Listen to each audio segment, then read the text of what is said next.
สบายดีพ่อแม่พี่น้องสวัสดีพ่อแม่พี่น้องทางฝั่งไทยนำครับผมวันนี้เฮาก็อยู่ที่บ้านโนนวิไลวันเมืองจพรแขวงสวรรณเขตเนาะวันนี้เฮาก็สิพาพี่น้องเขาไปรอเบิ่งบรรยากาศในหมู่บ้านแห่งนี้เนาะซึ่งหมู่บ้านนี่ก็เป็นหมู่บ้านน้อยๆพี่น้องซึ่งก็มีทางเข้าและก็ทางออกทางเดียวกันจังซี่นะเข้าไปในหมู่บ้านเขาเจ้าแล้วก็เฮาก็ต้องย้อนกลับออกมาจังซี่นะเข้าไปเบิ่งบรรยากาศในหมู่บ้านเขาเจ้าพี่น้องเนาะแต่ละหมู่บ้านตามชนบทสปปลาวในปัจจุบันนี้ก็รู้สึกว่ามันเงียบเหงากว่าเดิมเลยพี่น้องเนาะหลังจากที่แบบว่าแล้วไร่แล้วนาแล้วก็ผู้คนหรือว่าคนหนุ่มคนสาวเขาก็บ่ค่อยได้อยู่บ้านอยู่หยังกันส่วนหลายก็สิมีแต่เด็กน้อยกับผู้เฒ่าว่าสิเกือบทุกหมู่บ้านเลยพี่น้องเอาจริงๆเนาะคือแขวงสะหวรรณเขตนิยมไปทำงานอยู่ที่ประเทศไทยหลายพี่น้องไปเกือบทุกครอบครัวเลยตามหมู่บ้านต่างๆก็สิไปกันแบบว่าหลายบางคนแบบว่าครอบครัวมี4-5คนก็ไปแล้วพี่น้องไปหาเงินหาทองเนาะเอาจริงๆตามชนบทนะพี่น้องมันก็ปัจจัยที่แบบว่าเฮาบ่สามารถที่จะอยู่บ้านได้ก็คือ1แน่นอนแหละคือเงินนั่นแหละพี่น้องมันบ่มีบ่อนหาเงินแล้วก็มันก็บ่สามารถที่จะใช้ชีวิตตามบ้านนอกเฮาได้ถามว่าตามบ้านนอกเฮานี่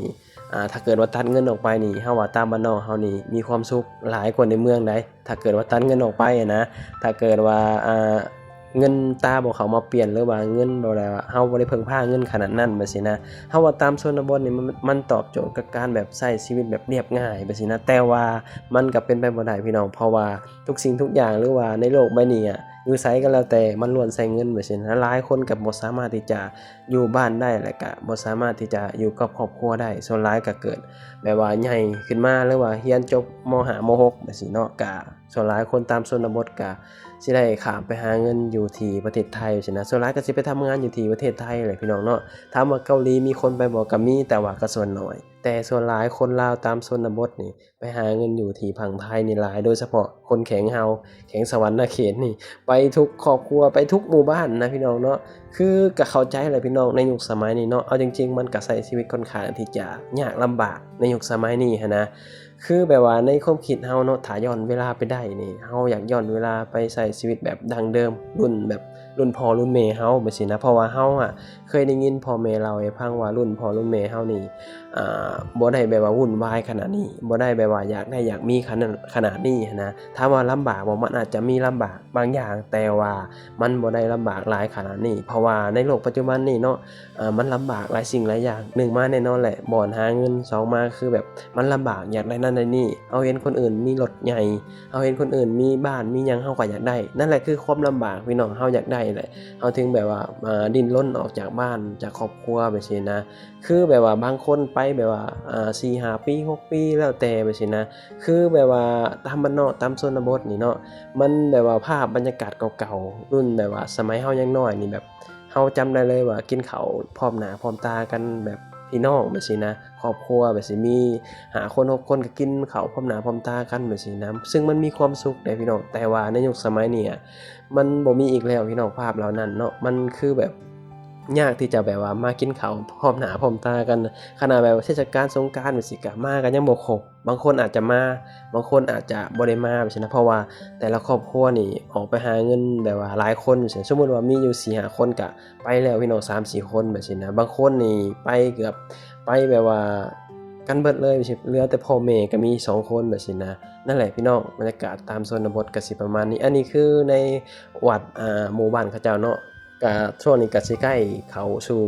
แบบว่าช่วงแบบว่างานบุญงานหยังเนาะแต่ละหมู่บ้านก็สิจัดขึ้นก็แล้วแต่ว่าหมู่บ้านใดสิแบบว่าถึกมื้อใดไปสินะงานบุญตามหมู่บ้านต่างๆบุญบั้งไฟบ่ก็ม่วนไปอีกแบบเด้พี่น้องเนาะก็ตามบ้านนอกตามชนบทคือหยังเขาเว้าแหละเฮาคนหนึ่งใดถ้าเกิดว่า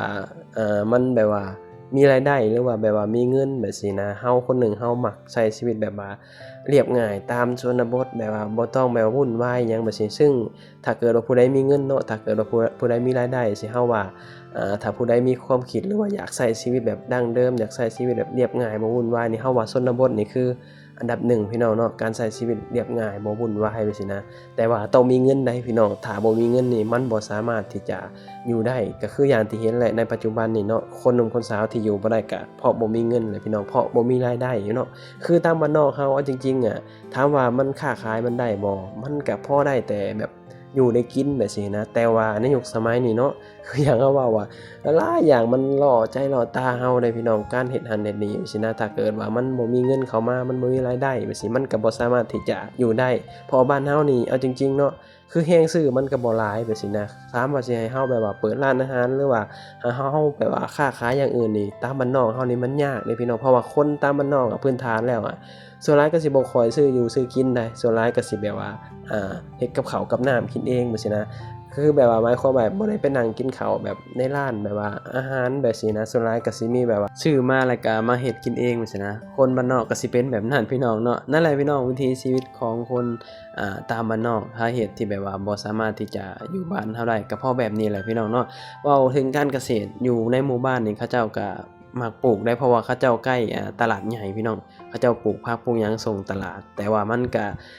สิเฮ็ดเฉพาะผู้เฒ่าเนาะส่วนหลายคนหนุ่มคนสาวเขาสิบ่ค่อยมาเฮ็ดแบบนี้ไปสินะเพราะว่าการเกษตรอยู่ลาวมันยังบ่ทันเปิดกว้างเหมือนอยู่ที่ประเทศไทยไปสินะอยู่ไทยนี่การแบบว่าการเกษตรหรือว่าการแบบว่าเฮ็ดการเกษตรนี่มันสามารถพึ่งพาตัวเองได้และก็สามารถอยู่ได้อันนี้คือประเทศไทยเนาะมันแตกต่างกันหลายพี่น้องเนาะการเกษตรมันก็มีหลายสิ่งหลายอย่างที่เฮายังบ่เข้าใจว่าคำว่าพอเพียงนี่มันเป็นจังไดไปสินะแน่นอนแหละพี่น้องสำหรับเฮาคิดว่าการที่เฮาจะมาใช้ชีวิตอยู่บ้านเฮา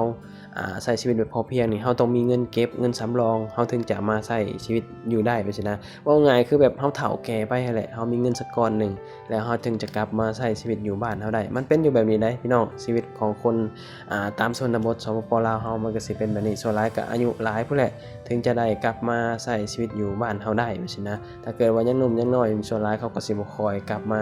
อยู่บ้านเฮาดอกก็คือหยังฮู้ว่าบ้านเฮามันมีรายได้เนาะพอมีรายได้มันก็อยู่บ่ได้เด้พี่น้องในยุคสมัยนี้เนาะตอนนี้เฮาก็สิได้เลาะออกจากหมู่บ้านเขาเจ้าแล้วพี่น้องบรรยากาศก็สิประมาณนี้แหละพี่น้องเนาะไปบ้านนี้เฮาก็สิได้กลับออกทางเก่าได้พี่น้องเพราะว่ามันบ่มีทางไปต่อแล้วเพราะว่าหมู่บ้านเขาเจ้าเข้ามาก็